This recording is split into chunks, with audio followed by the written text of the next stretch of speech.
सरकारला न्याय मिळाला पाहिजे। 4 नराधमांना फाशीची शिक्षा। धनाजी माने हा माणूस हा इसम 50,000 रुपये द्यायला महेश भाऊ व संभा या 2 व्यक्तींना 50,000 रुपये द्यायला तयार झालेला आहे।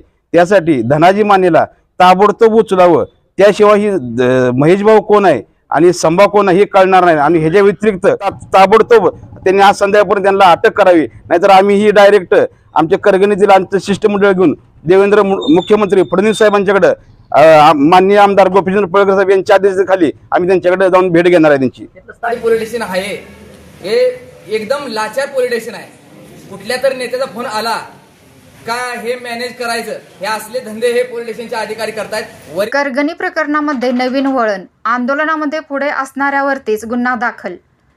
करगणी येथील अल्पवयीन शाळकरी विद्यार्थिनी आत्महत्या प्रकरण सध्या संपूर्ण राज्यामध्ये चर्चेचा विषय बनला आहे। मात्र या प्रकरणामध्ये आंदोलन करणारा त्यांच्या विरुद्ध गुन्हेगारी स्वरूपाचा गुन्हा दाखल झाल्याने हा प्रकरण नवीन वळणावर येऊन पोहोचला आहे।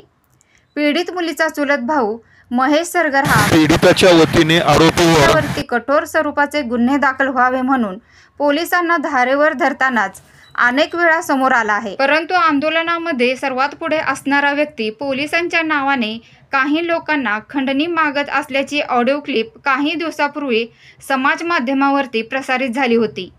याची सांगली पोलीस दलाने गंभीर दखल घेत त्याची तांत्रिक तपासणी करत अखेर 26 जुलै रोजी आरोपी महेश सरगर याच्या विरोधात खंडणी व धमकावणे अशा स्वरूपाचा गुन्हा दाखल केला आहे। ह्यांची मुलगी मेली ह्यांच्या जीवाला माहिती आहे। स्वतःच्या घरातली मुलगी मेली असती ना, ह्या पोलीस स्टेशनच्या अधिकाऱ्यांना कळलं असतं। दिनांक 10 जुलै ते 14 जुलै दरम्यान वारंवार कारवाई करण्याची व गुन्ह्यामध्ये नाव घालण्याची धमकी देऊन 50,000 रुपयांची मागणी केल्याची व तू माझा कॉल रेकॉर्डिंग करायला लावला, लय शहाणा झालास का, मी तुझा गेम करेन अशी धमकी दिल्याची तक्रार धनाजी शंकर माने यांनी दिली आहे। सध्या आरोपी फरार आहे।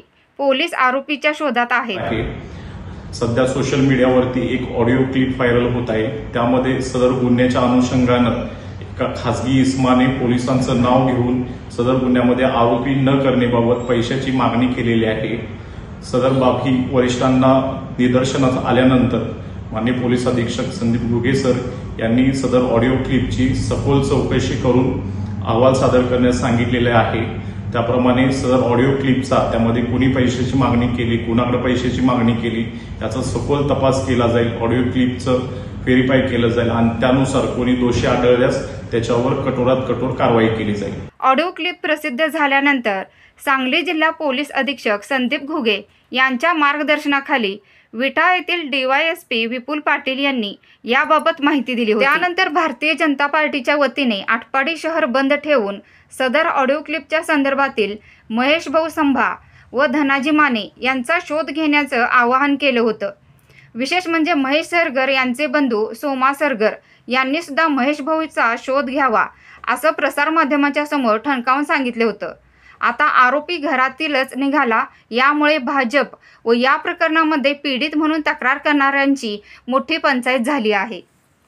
आज 25 रोजी भारतीय जनता पार्टीनं आटपाडी शहर बंद हे पुकारल्याबद्दल आम्ही करगणीवासी, मी त्या मुलीचा घरातील एक सदस्य म्हणून ह्या भारतीय जनता पार्टीचं स्वागत करत आहे। त्यांनी आमच्या सुखदुःखात केस दाखल करण्यापासून ते आज ताग आहेत हे आमच्या पूर्ण आमदार साहेब पडळकर साहेब हे आमच्या पूर्ण मागे आहेत। आणि काल धनाजी माने हा माणूस हा इसम 50,000 रुपये द्यायला महेश भाऊ व संभा या 2 व्यक्तींना 50,000 रुपये द्यायला तयार झालेला आहे।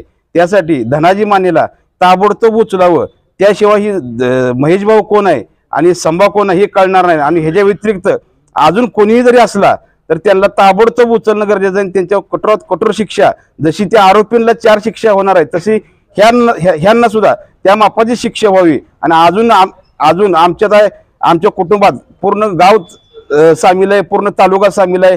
अशीच माणसं आमचा गैरफायदा घेऊन अशी कोणी जरी पैसे मागत असली कुणाला तर त्यांची चौकशी व्हावी। तातडीनं DYSP जशी पत्रकार परिषद घेतली तसं ह्या धनाजी मानेला ताबडतोब त्यांनी आज संध्याकाळपर्यंत त्यांना अटक करावी, नाहीतर आम्ही ही डायरेक्ट आमच्या करगणीतील आमचं शिष्टमंडळ घेऊन देवेंद्र मुख्यमंत्री फडणवीस साहेबांच्याकडे माननीय आमदार गोपीचंद पळकर साहेब यांच्या आदेशाखाली आम्ही त्यांच्याकडे जाऊन भेट घेणार आहे। त्यांची